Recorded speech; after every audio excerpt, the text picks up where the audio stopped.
Hello and welcome to National Herald. I'm Rukmini Sen. It's 1 a.m. at Cleveland, Ohio, and I'm being joined by Cathleen Malley from there. She's the Associate Producer and Communication Director of Borderlight Theater Festival. There's a virtual festival happening right now in Cleveland, Ohio, and you can access it from anywhere in the world. Tell me a little about Borderlight Festival to begin with for the benefit of my audience.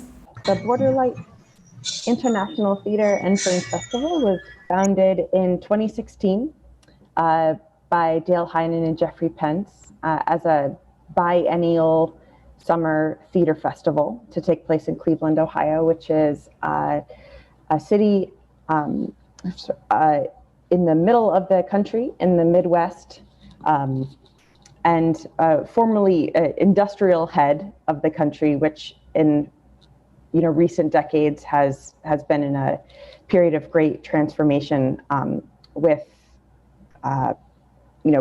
emerging technologies, but also bringing arts and culture into the forefront of the city's rebuild after losing a lot of that industry over the last few years.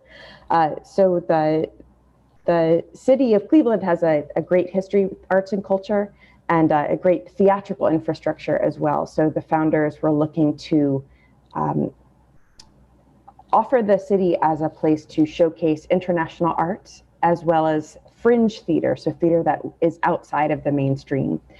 So we've actually only had one festival. The first festival was in 2019, since the organization was founded.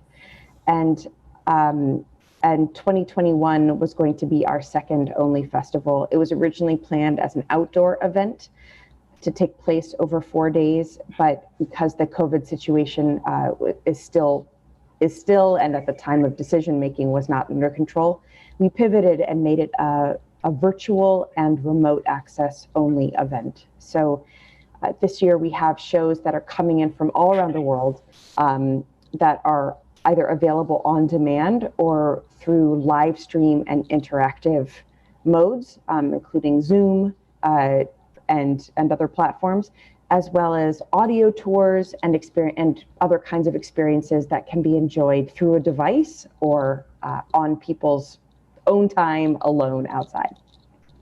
So Readings in the Shed is one of 34 productions internationally, and that is being featured as part of the festival, and we're just so excited to have the work. It's a beautiful production.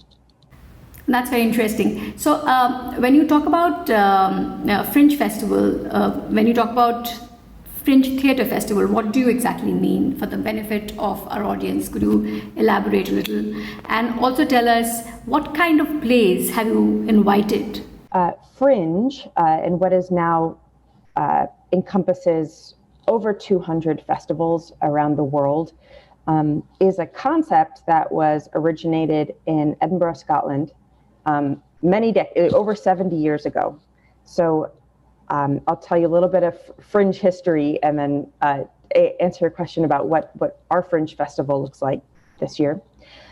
But the first Fringe took place in Edinburgh. There was a big international festival that was a curated event, and it was drawing a lot of national attention, a lot of local attention. And at the time, the local artist community looked at all of these resources and attention that was going towards this curated festival and said, hey, well, we weren't invited to the party, let's have our own festival.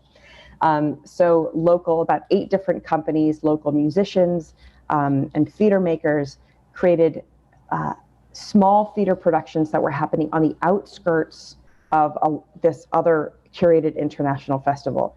And as you can imagine, that was a very lively, exciting event. It was a place for people to do experimental work in non-traditional venues.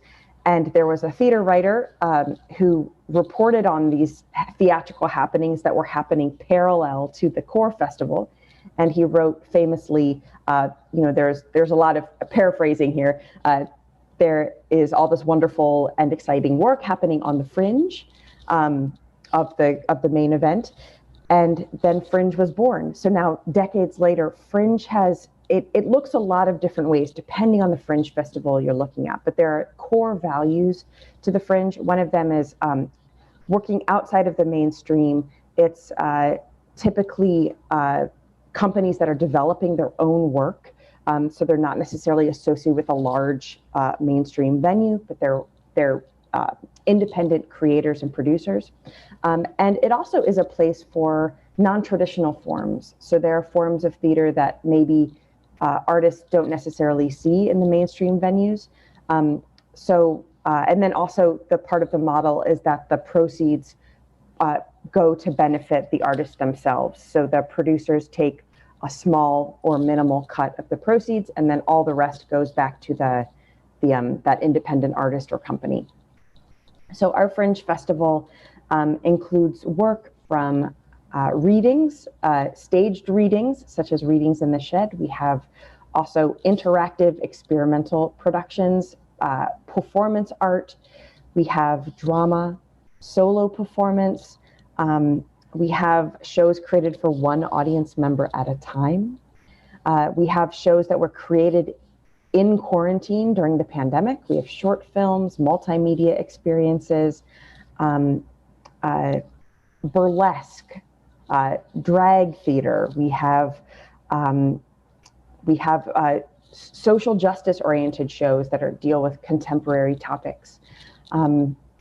We have comedy, and lots of things that aren't coming to mind right now, but it's really, really wide offering. Right. So before we let you go, Kathleen, help me understand what is a virtual interaction event and what is a self-guided audio experience.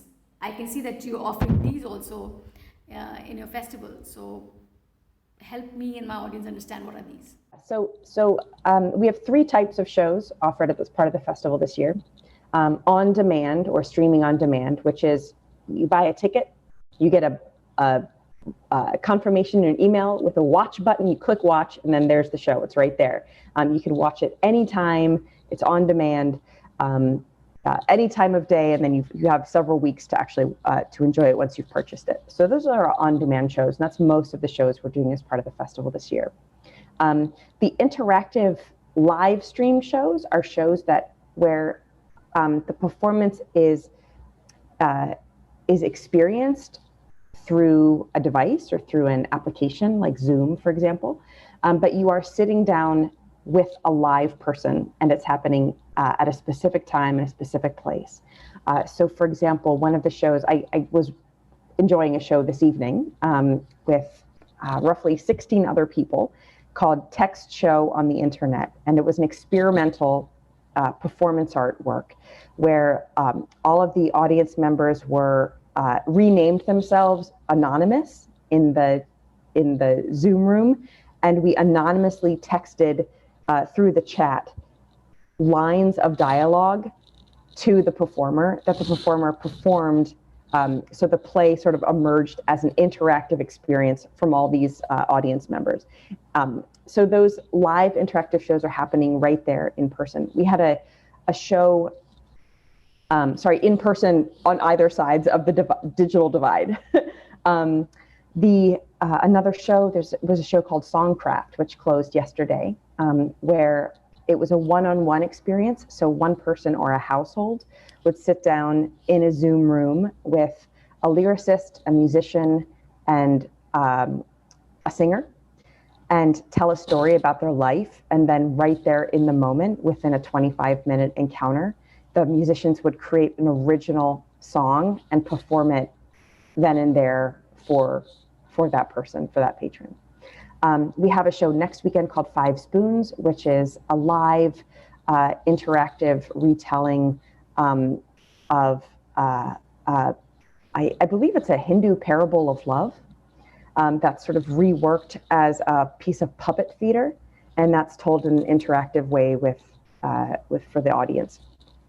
So those are shows that happen in a time and a place with a live performer, and like all live theater, anything can happen, which is really part of the thrill of those shows.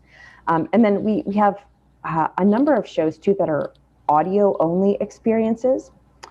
We have work of a fantasy radio play, which is told through multiple chapters and voiced by a large ensemble of US-based creators. That show is called Black Blade, and it's available for download. There are some visuals with it, but it's an audio-only experience. We have 4 additional kind of audio journeys. 2 of them are site-specific. One takes place at a local historic cemetery in Cleveland, Ohio. So you show up at the location with earbuds and your phone. You download through an application, and then you listen to a theatrical audio tour of the cemetery and meet some of the stories of the people who are buried there. And then we have a production in collaboration with a German company called Rukmini Protocol, and it's also an application. It's called The Walks, and there have been 8 different walks that are created for a person to. And it provides instructions, so the person sort of takes a walk in their home area, in their hometown, and is invited to experience that in a new way. And then we have 2 additional audio-only stories that are from different US-based companies. One is A Journey to the Kingdom of Hypnos, which is meant to be enjoyed as you're falling asleep. And it's a wonderful music and vocal work by Carmel Clavin of Spectacle and Mirth. And then Woman Like a River, I think Woman Falling Like a River. I think I might be getting the title wrong. But that's another multi-person audio sound journey that takes people through an old folk tale. That sounds very exciting, Kathleen. Thank you very much. I can see other people are joining in from the team of Readings in the Shed. So we'll say a quick bye. We'll say a quick bye to Kathleen, and all the best, Kathleen. And thank you for joining us this late. And very soon, in another minute, we'll be joined by the rest of the cast and crew of the play Readings in the Shed. For now, goodbye, and do check our other video on Borderlight Theater Festival.